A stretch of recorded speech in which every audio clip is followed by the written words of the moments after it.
So now we want to find a function that models this equation. And the function that we will be using is not the doubling time. And the reason is what I showed you before on the graph.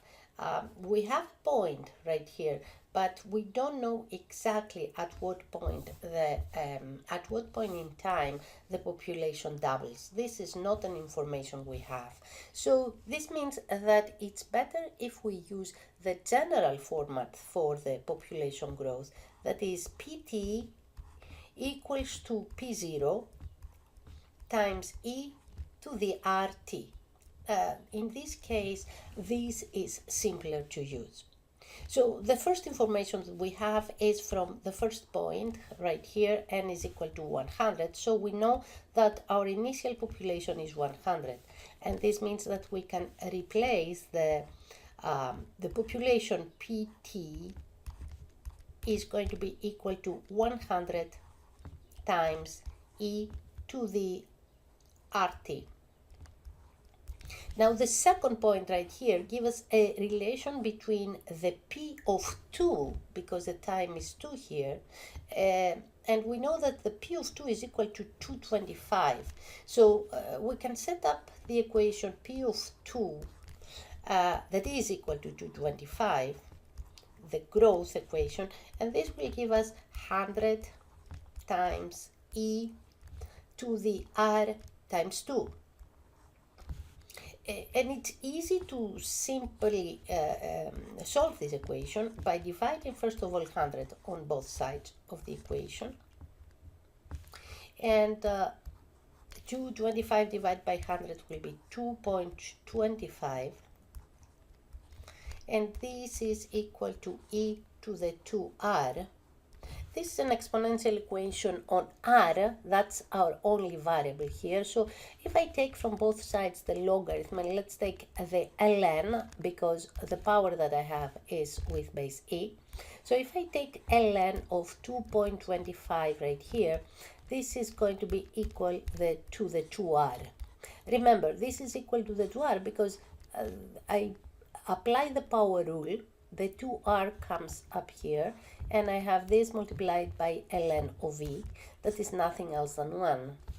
So I solve now for r, and what I have is r is equal to ln of 2.25 divided by 2. Okay, now in order to find the exact number for r, you definitely need to use your calculator, and if you do that, you will see that the ln of 2.25 is 0.405. So ln of 2.25 divided by 2 is equal to 0.405, and this gives us the equation p of t to be equal to 100 times e to the 0.405 t. And this is how we identify the r in this equation. Now, let's see the next question. The next question is, what is the projected population after 15 years?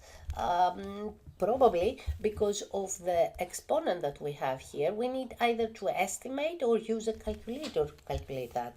But 15 years means that the t is going to be equal to 15. So what we need to calculate here is simply the p15. And the p15 will be nothing else than 100 times e to the 0.405, because that's our equation. We already found this equation right here that models the function that models the population growth times 15. So if you plug in those numbers to your calculator, the result that you will get will be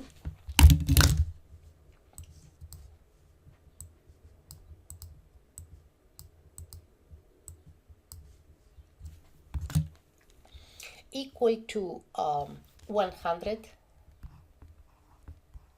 times e to the 6 times 0.08. If you make the simplification here, and let's hope that I will be able to share with you my calculator. There it is. So if you take now 0.405 times 15, the answer is 6.075, 0.8.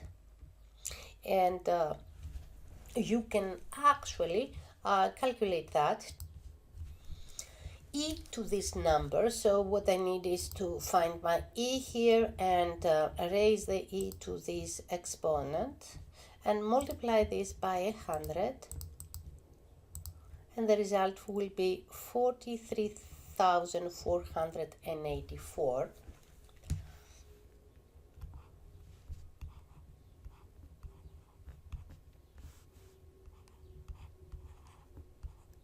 bullfrogs in the pond after 15 years.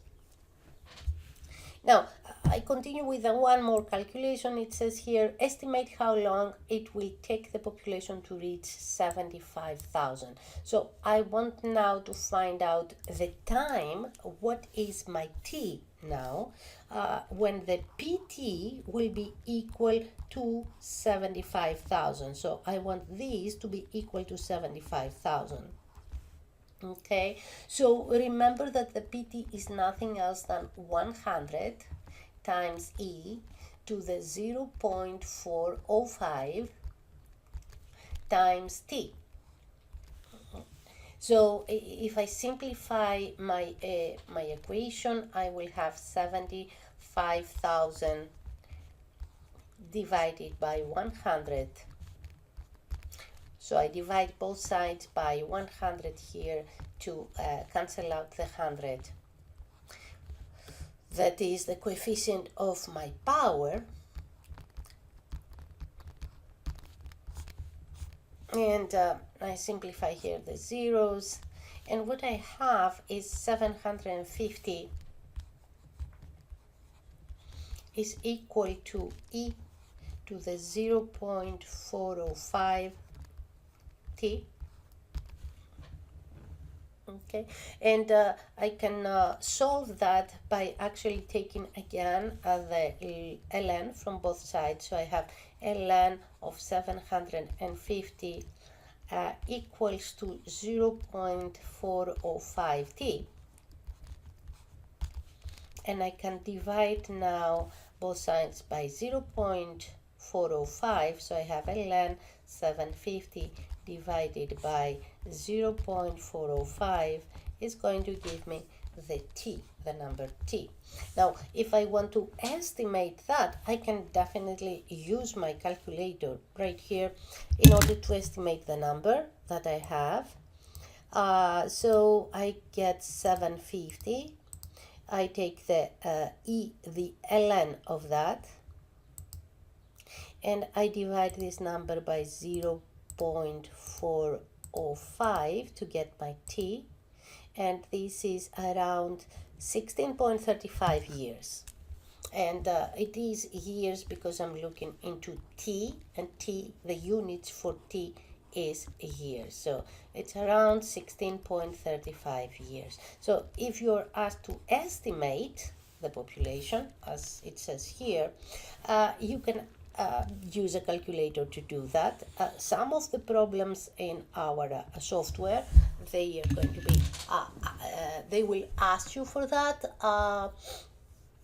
but while we are in class, we are not going to be use calculator, so the problems are going to be a little bit simpler.